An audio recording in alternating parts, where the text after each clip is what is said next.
오늘 성경 말씀에 보니까 모세가 너보산에 서 있습니다. 너보산이라는 곳이 어디냐?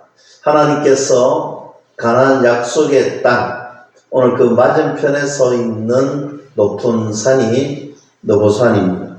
이 산에서 내려다보면 가나안 땅이 보이는데 저 북쪽에서 저 남단까지 한눈에 약속의 땅이 다 보입니다.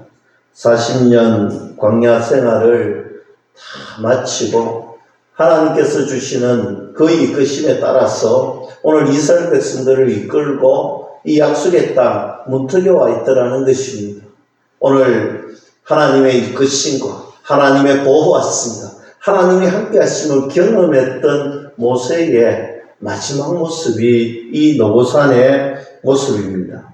사랑하는 성도 여러분, 광야 생활을 이제 다 마쳤습니다. 40년의 광야 생활을 마친다는 것이 얼마나 꿈만 같았겠습니까? 그의 삶은 120년의 인생 속에 정말 스펙타클했잖아요. 모든 권력을 가졌던 정말 힘이 있었던 그 40년의 왕자의 생활을 뒤로 하고 오늘 40년이라는 목동의 생활을 하면서 훈련을 받았습니다.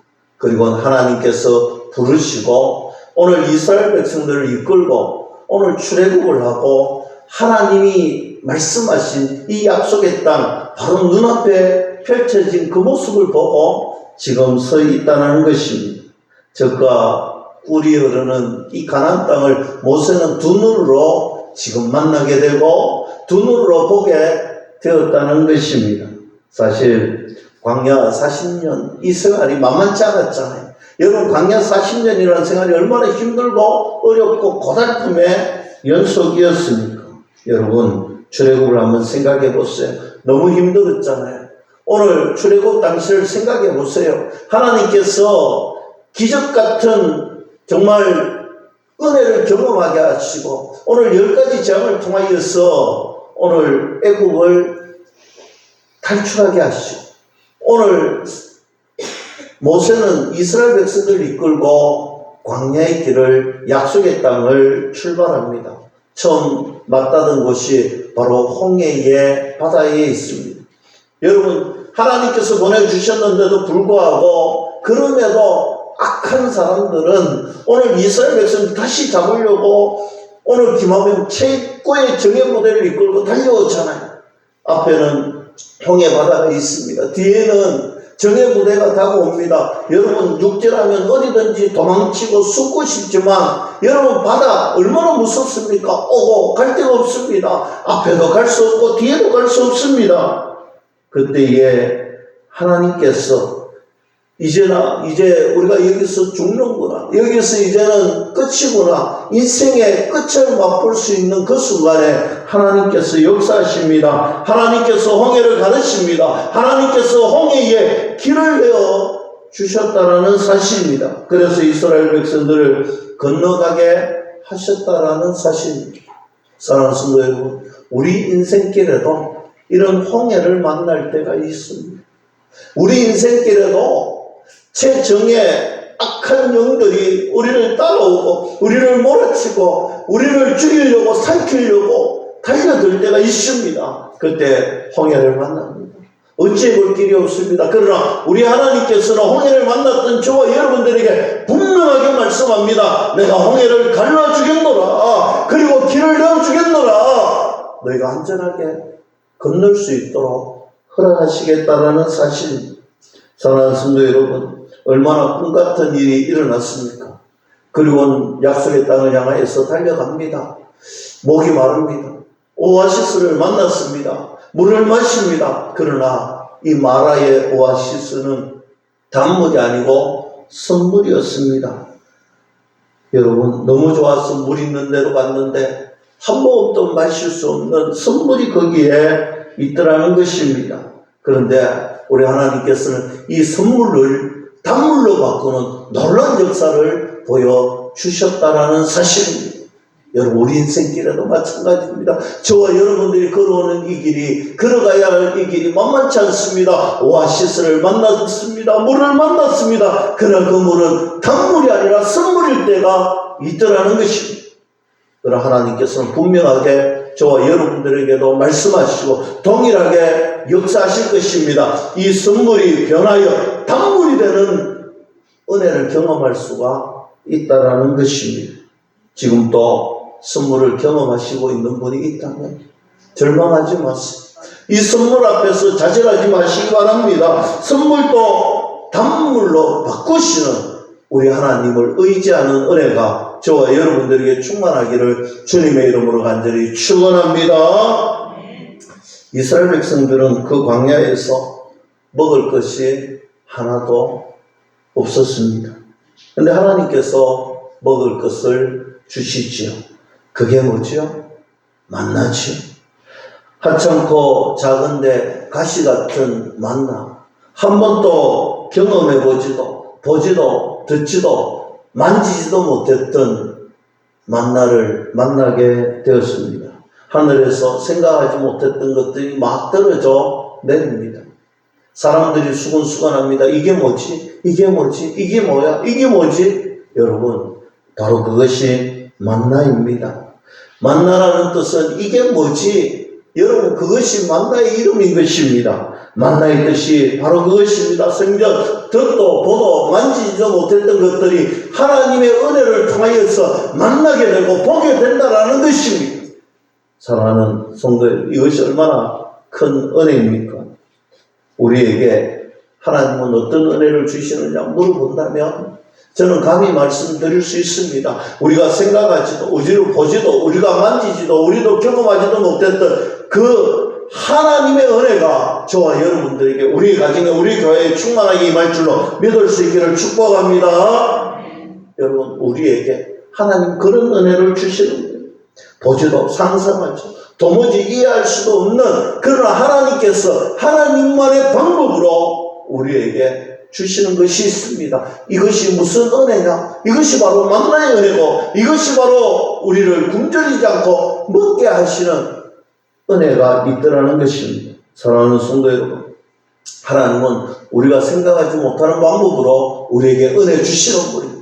우리가 상상하지 못하는 방법으로 우리에게 은혜 주시는 분이 바로 저와 여러분들의 아버지시고 저와 여러분들을 이끌어 주시고 지금도 돌보아 주시는 하나님이신 줄 믿을 수 있기를 축복합니다.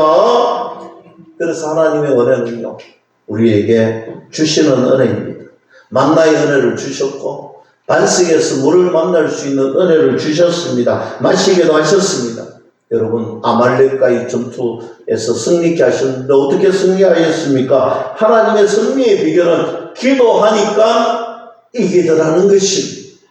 기도하니까 하나님께서 승리케 하셨다는 것입니다. 여러분, 이스라엘 백성들이 40년의 광야의 생활 속에 깨달은 것이 있다면 하나님은 듣도 보도 못하는 방법으로 이끌어 주시고 보호해 주시고 먹여 주시고 마시게 하시고 그리고 승리케 하셨다는 사실입니다. 그런데 깨달은 것이 하나 더 있다면 하나님과의 기도하는 그 순간에 하나님이 역사하시고 기도하는 그 순간에 하나님이 힘이 되어주시고 능력이 되어주신다는 사실입니다. 기도와 희망이구나. 이것을 깨달을 수 있도록 허락해 주셨다는 것입니다.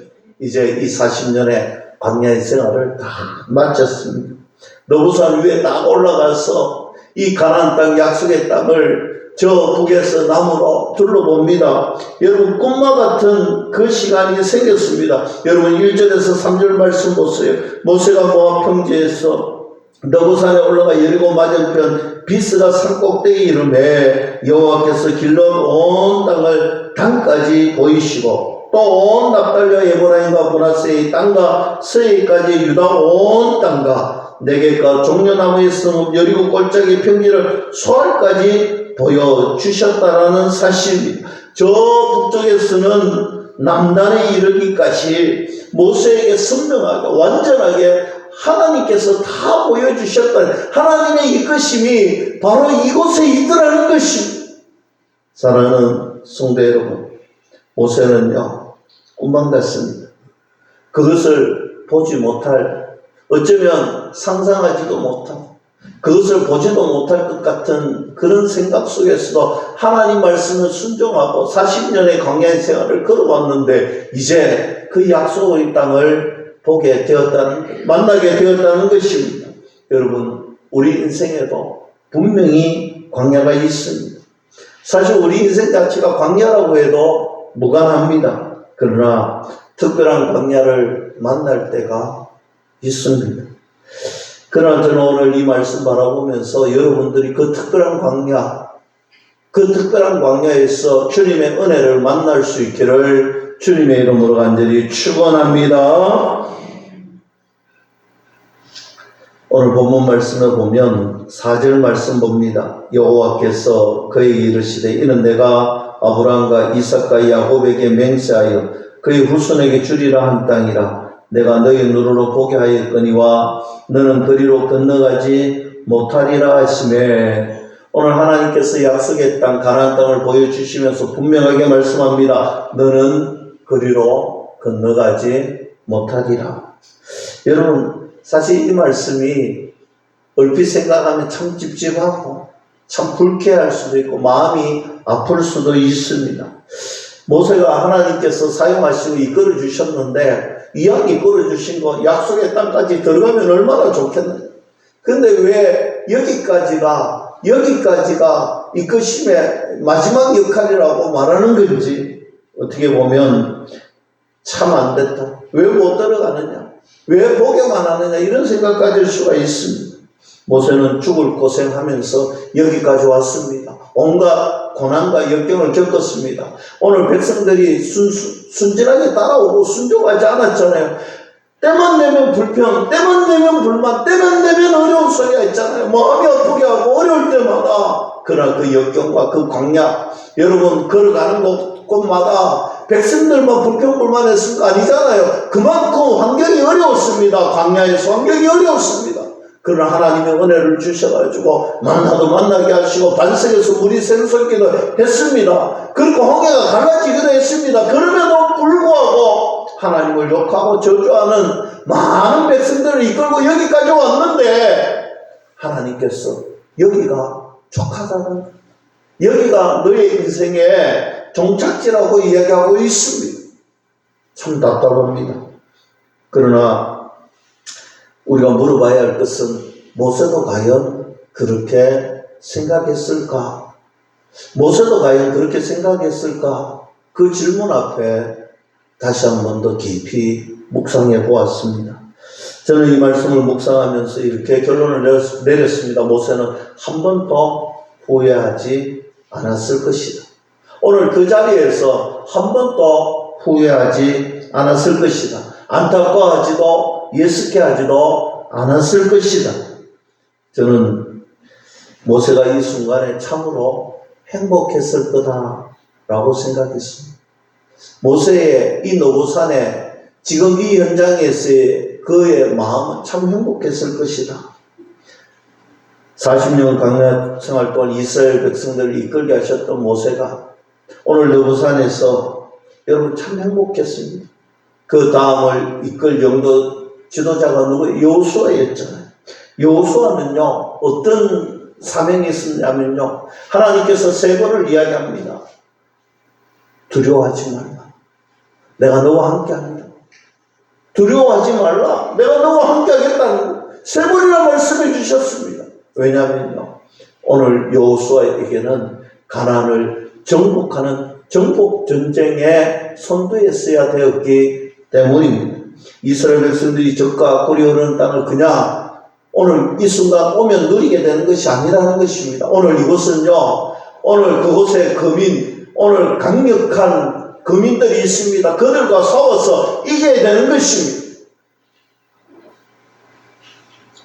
진짜 평화가 언제 이루어지는지 압니까? 오늘 여호수아가 전쟁을 합니다. 사사시대에도 전쟁을 합니다. 여러분 약속의 땅 그것을 누리는 순간이 언제냐? 바로 다윗과 솔로몬 시대였습니다. 여러분 다윗과 솔로몬 시대의 진정한 약속의 땅에 평안이 있었고 누림이 있었고 행복이 있었습니다. 그 앞에는요, 여호수아 시대가 시작을 해서 사사시대 계속해서 정복 전쟁을 하는 것입니다. 여러분, 하나님께서 분명히 우리에게 말씀해 주시고 이끌어 주시는데 그 이끄심에 분량들이 있더라는 거예요. 하나님은 각각의 이끄심에 각각에 맡겨진 사명이 있고 분량들이 다 있더라는 것입니다.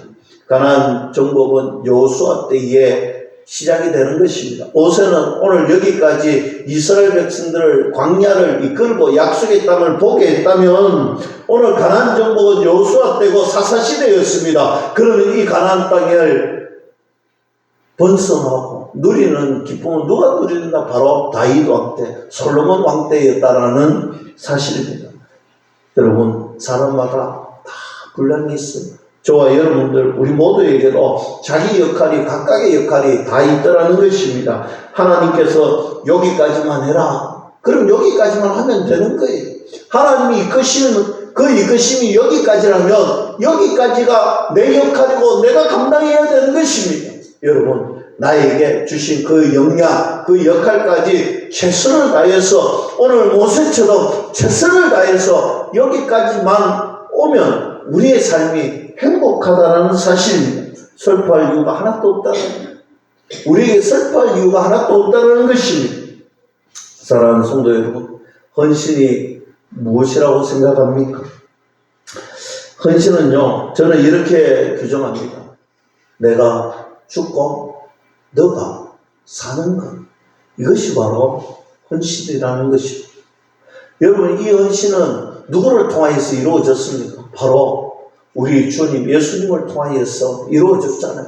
예수님께서 십자가에서 죽으심으로 말미암아 내가 살아나는 은혜가 있더라는 것입니다.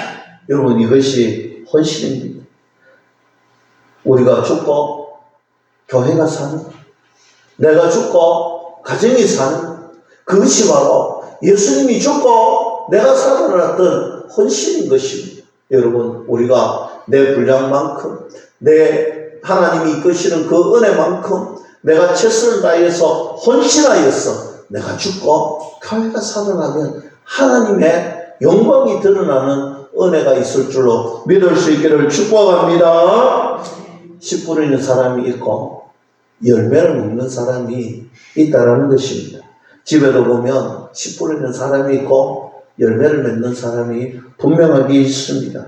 여러분, 씨 뿌리는 사람이 누구입니까? 부모님이잖아요. 뭐 부모님들은요, 자녀를 위해서 씨를 다 뿌립니다. 최선을 다해서 노력합니다. 자녀들이 좋은 열매를 먹을 수 있도록 최선을 다해서 씨를 뿌리고 열심히 일을 합니다. 여러분, 그 열매를 우리 자녀들이 먹습니다. 여러분, 한번 생각해 보세요. 씨를 뿌리는 우리 부모님들이 자녀들이 열매만 먹는다고 알고 저 나쁜 내 자녀들, 이런 사람 누가 있습니까? 자녀들이 열매를 먹으면요, 행복해합니다. 자녀들이 열매를 마음껏 누릴 때마다 더 행복합니다. 더 큰 열매를 누리고 맞이할 때마다 부모님들은 더 행복하고 더 큰 기쁨을 누립니다. 이것이 부모의 마음이고 이것이 나아가면 하나님의 아버지의 마음인 줄로 믿을 수 있기를 축복합니다. 그래서 모세가 오늘 이곳에서 죽을 고생했지만 정말 이끄시는 그 순간순간 광야의 40년이 참으로 힘든 인생의 여정이었지만 그러나 하나님의 은혜를 만날 수 있고 하나님의 기적을 만날 수 있었고 오늘 이곳에서 열매 누릴 다음 세대들을 생각하니 얼마나 행복했겠습니까? 내가 죽을 고생해서 자녀들이 행복하다면 그거 우리가 마땅히 감당할 수 있잖아요. 그 이끄심에 아멘 할 수 있잖아요. 모세가 그랬다고 저는 분명하게 생각합니다. 아버지의 심정으로 오늘 이 자리에 이 너보산에 서 있었다는 사실, 40년 광야 생활 동안 이스라엘 백성들을 이끌었고 나는 저 땅에 비록 들어가지 못하지만 저 땅에서 행복하게 오늘 하나님의 약속을 이루어 그 다음 세대들 자녀들을 위하여서 얼마나 행복했을까. 사랑하는 성도 여러분, 나는 죽을 고생했지만 내 자녀들이 잘 되는 것 보면 얼마나 행복합니까? 나는 죽을 고생했지만 자녀들이 행복해 한다면 그것이 나의 기쁨이고 그것이 나의 행복이잖아요. 여러분, 바로 이것이 하나님의 이끄심입니다. 우리가 우리의 분량대로 최선을 다해서 하나님 앞에 바로 쓰고, 여러분, 아버지의 부모의 심정으로 우리가 교회를 헌신하고 섬기면 되는 것입니다. 그곳에서 기쁨이 있는 것입니다. 그곳에서 행복을 찾을 수 있는 것입니다. 그곳에서 하나님의 은혜를 맛볼 수가 있습니다. 돌아보세요. 우리 인생이 광야 같았지만 순간순간마다 듣지도 보지도 경험하지도 못했던 하나님만의 놀라운 방법과 은혜로 우리를 이끌어 주셨다. 그 사실에 우리가 감사할 수가 있는 것입니다. 사랑하는 성도 여러분, 교회 안에도 심는 자가 있고 열매를 먹는 자들이 있습니다. 누가 행복합니까? 여러분, 분명하게 말씀할 수 있습니다. 심는 자도 행복하고 열매를 누리는 자도 행복한 것입니다. 여러분, 우리가 행복을 심고 헌신을 심어야 되잖아요. 여러분, 불평을 심고 불만을 심으면 여러분, 그곳에는요 불행이 가득해지는, 절망이 가득해지는 거예요. 여러분, 교회는요 행복을 심는 것입니다.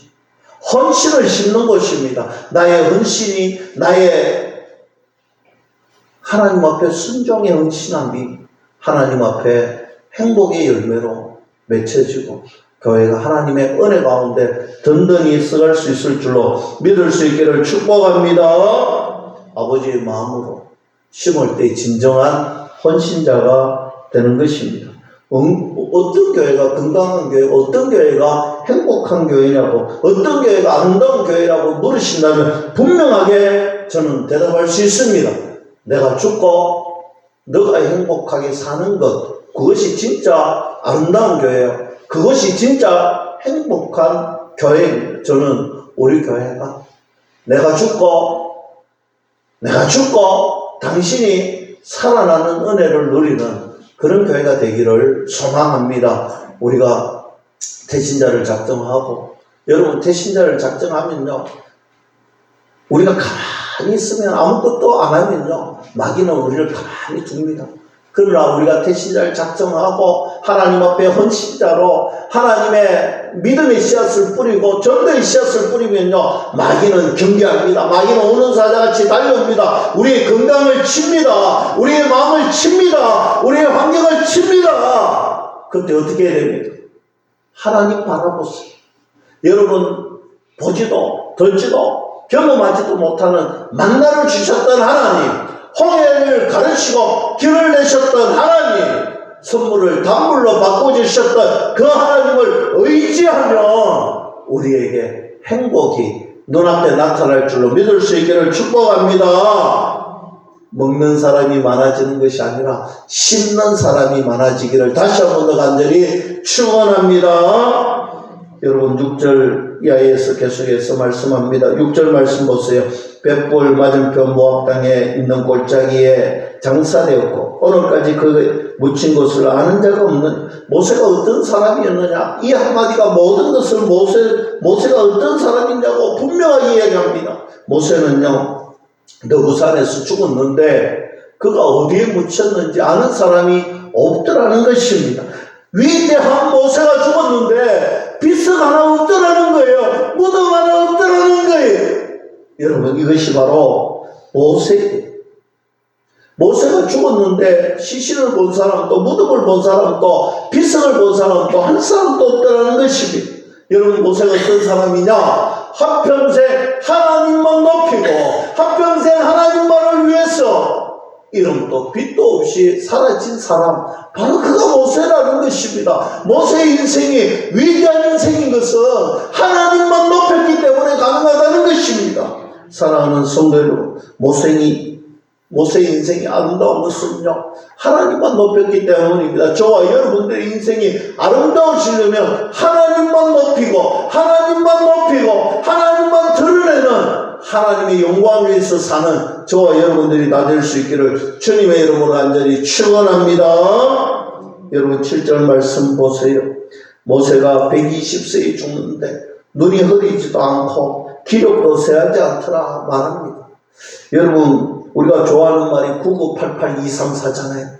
99세까지 팔팔하게 살다가 2, 3일만 설렁설렁 하다가 그렇게 죽는 것이 요즘 가장 선호하는 죽음을 맞이하는데 요즘 좀 바뀌었습니다. 120세 시대. 여러분, 의학이 발전해 120세 시대. 100세가 웬 말이냐. 여러분, 팔팔하게 살다가 한순간에 하나님 부르시고 맞는 그런 꿈을 꾸는데 모세가 그렇게 살았잖아요.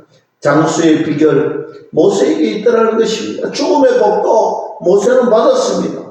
여러분, 여기에 연로하신 분도 있고 또 일찍 아픔을 경험한 우리 송 집사님 가정같이 아픔을 경험한 곳이 있습니다.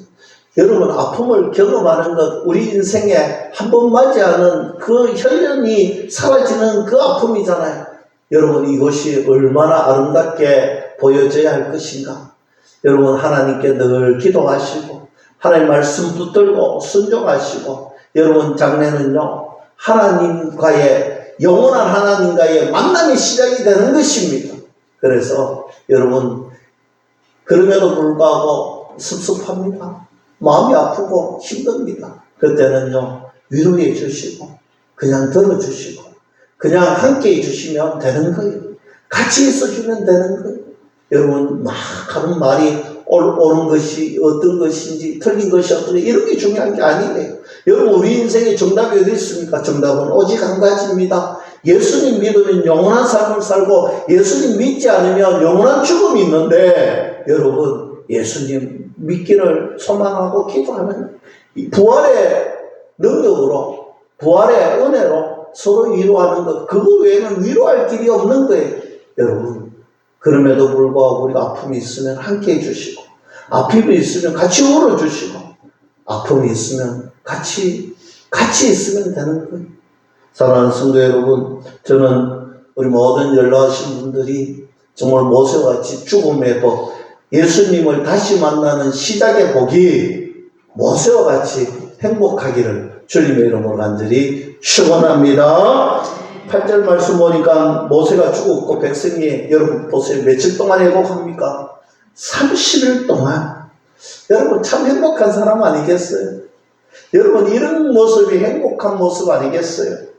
여러분, 모세가 죽었습니다. 30일 동안 백성들이 애곡하는, 지도자의 훈장이 여기에 있는데, 저는 이 말씀 보면서 하나님, 부족한 종이 목사로, 목회자로 부름받았는데 목회자의 훈장이 어디에 있습니까? 우리 성도들에게 있잖아요. 하나님 불쌍히 여기고 긍휼히 여겨 주시옵소서. 여러분들이 저를 보면서 전 목사님 이럴 때 훈장이 있는 거잖아요. 여러분, 우리 장로님, 권사님, 집사님, 우리 어떤 것이 하나님의 자녀로서 훈장이겠습니까? 좋은 장로님, 세상의 사람들이 좋은 장로님, 좋은 권사님, 좋은 집사님이라고 불러줄 때 우리의 훈장이 거기에 있지 않겠습니까? 저는 정말 충성하고 정말 열심히 하고 정말 최선을 다해서 저와 여러분들이 그런 믿음의 훈장들을 다 받을 수 있기를 주님의 이름으로 간절히 축원합니다. 그리고 9절 말씀 보면 여호수아에게 안수하여 후계자를 잘 세웠다는 것입니다. 후계자 잘 세우는 것, 맡은 소임을 끝까지 완수하는 것, 이것도 참으로 행복한 일입니다. 10절 말씀 봅니다. 이 말씀이 참 중요한데 10절 말씀 보세요. 그 후에는 이스라엘의 모세와 같은 선지자가 일어나지 못하였느니 모세는 여호와께서 대면하여 아시던 자요. 모세는 참 일등 지도자였습니다. 저 오늘 장로님 기도할 때 이 기도를 하시기에 깜짝 놀랐습니다. 왜냐하면 오늘 말씀에 최고의 핵심이기 때문에.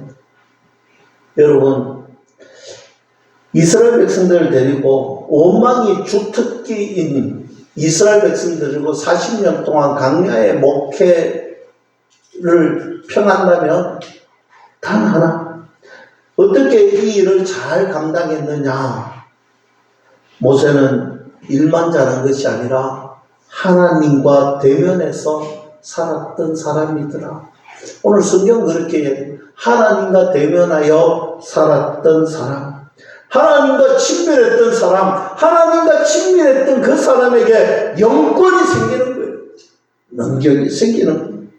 그래서 저는 말씀을 묵상하면서 또 설교 말씀을 준비하면서 하나님과 친밀한 교제 가지고 하나님께서 주시는 영권을 가지는 목사가 되게 해야 되나, 그렇게 기도하고 이 말씀을 준비했습니다. 사랑하는 성도 여러분, 우리의 영권은요, 어떤 강압적인 곳에서 나오지 않도록 자연스럽게 기도하는 사람, 하나님을 대면하는 사람에게서 자연스럽게 나오더라는 것입니다. 교회 안에는요, 이 영권이 세워져야 돼요. 교회 안에는요, 기도의 힘, 하나님과의 대면의 힘이 세워져야 됩니다. 사랑하는 성도 여러분, 우리가 대신자 초청주의를 앞두고 우리가 지금 비상시국입니다. 영권이 있어야 돼요. 여러분, 할 수만 있으면 새벽에 나와서 기도하세요. 할 수만 있으면 저녁에도 나와서 교회에서 기도하세요. 물론 집에서 기도하는 것도 중요하지만 여러분, 비상시국에는 두세 사람이 모여서 새벽전의 기도를 교회에서 드려야 됩니다. 여러분, 새벽을 깨우시고 여러분, 시간을 깨우시고 함께 기도하여 사명 감당할 때 하나님의 영권으로 감당하는 그 은혜가 있기를 주님의 이름으로 간절히 축원합니다. 11절 12절 말씀에 보니 하나님께서 모세를 통하여서 모든 이적과 기수와 권능과 위엄을 행하시더라. 모세는 죽을 때까지 쓰임받은 사람이었습니다. 여러분, 하나님 앞에 쓰임받다가 닳아서 사라진 인생. 여러분, 우리가 칼빈주의라고 이야기하는데 이 칼빈이 죽었을 때에 젊은 나이에 죽었습니다. 그때 여러분, 우리 사람은요, 죽으면요, 심장이 멎으면 죽는 거잖아요. 그러나 오장육부가 다 살아있습니다. 서서히 죽습니다. 그러나 칼빈이 죽었을 때에 어떻게 죽습니까? 오장육부가 다 한꺼번에 죽어. 그렇게 쓰임받았다라는 이야기를 합니다. 뿐만 아니라 조지 헵필드라는 분은 일주일에 40시간, 60시간, 여러분 설교를 준비하는데 40시간 전도를 하는 데에 60시간을 사용했다고 합니다. 그래서 주변의 사람들이 건강이 염려되어서 건강에 유의하세요 라고 말했을 때에 그의 대답은 이랬다고 합니다. 나는 녹슬어서 없어지기보다는 닳아서 없어지기를 원하노라. 녹슬어서 이 몸이 없어지는 것이 아니라 하나님 앞에서 내 모든 것이 닳아서 없어지기를 원한다고 했습니다. 우리도 주님 품 안에 안긴 사람이잖아요. 여러분, 우리가 어떻게 주님 다시 만나기를 원하십니까? 녹슬어서 없어지는 인생이 아니라 하나님을 위해서 닳아서 그렇게 사용되어지다가 하나님의 품으로 가는 저와 여러분들이 되기를 주님의 이름으로 간절히 축원합니다. 말씀을 맺습니다. 우리가 새생명 전도 축제를 앞두고 우리의 사명을 감당해야 되는데 담임 목사로서 여러분에게 간절히 부탁을 드립니다. 여러분들 교회에 맡은 귀한 직분들이 있을 것입니다. 그리고 여러분들에게 맡겨진 사명들이 있고 하나님의 이끄심이 분명하게 있을 것입니다. 씨를 뿌리는 아버지의 심정으로 잘 감당하시기를 주님의 이름으로 간절히 축원합니다. 이것이 가장 귀한 일입니다. 교회는 내 하는 일 다 하고 하는 그런 것이 아니잖아요. 우선순위가 하나님의 일이 되어야 돼요. 우선순위가 주의 영광을 위해서 살아요. 특별히 영혼 살리는 일에 온 마음과 정성을 작정해서 드리는 귀한 날이잖아요. 여러분, 남는 시간을 쪼개서 드리는 것이 아니라 주님을 위해서 시간을 만들어서 대신자를 위해 기도하고 대신자를 만나시고 대신자에게 복음을 전할 수 있기를 축복합니다. 우선순위가 받았을 때 가능하다는. 여러분, 요즘 우리나라에 전기가 안 들어오는 데가 없잖아요. 곳곳마다 전기가 얼마나 밝은지 몰라요. 그래, 여러분, 전기가 어떻게 들어옵니까? 전기는요, 발전기가 돌려질 때 전기가 돌습니다. 여러분 집집마다 전기가 안 돌린다고 형광등을 달고 네온사인을 달고 해도요, 여러분 발전기가 돌아가지 않으면 다 멈춰집니다. 마찬가지입니다. 우리 삶 속에 발전기가 있다면 그것이 바로 교회입니다. 여러분 우리의 삶에 영적인 발전기가 있어야 되는데 그 발전기가 바로 교회입니다. 여러분 교회 안에서 하나님 앞에 은혜를 받으시고 교회 안에서 하나님의 주시는 능력 받으시고 교회가 부흥할 수 있도록 그렇게 노력하시면 여러분들의 가정이 하나님의 영적인 전기가 잘 흘러갈 것이고 여러분 직장에 하나님의 전기가 잘 흘러갈 것입니다. 형통케 되는 은혜가 있고 세상에 빛이 들어오고 세상이 아름다워지는 것입니다. 여러분들의 사역은 절대로 헛되지 않습니다. 여러분들이 행하는 사명은 절대로 헛되지 않습니다. 주님이 주시는 귀한 사명, 얼마 남지 않은 시간에 최선을 다해서 후회가 없고 내가 죽고 교회가 살아나는 그런 은혜가 충만하기를 주님의 이름으로 간절히 축원합니다.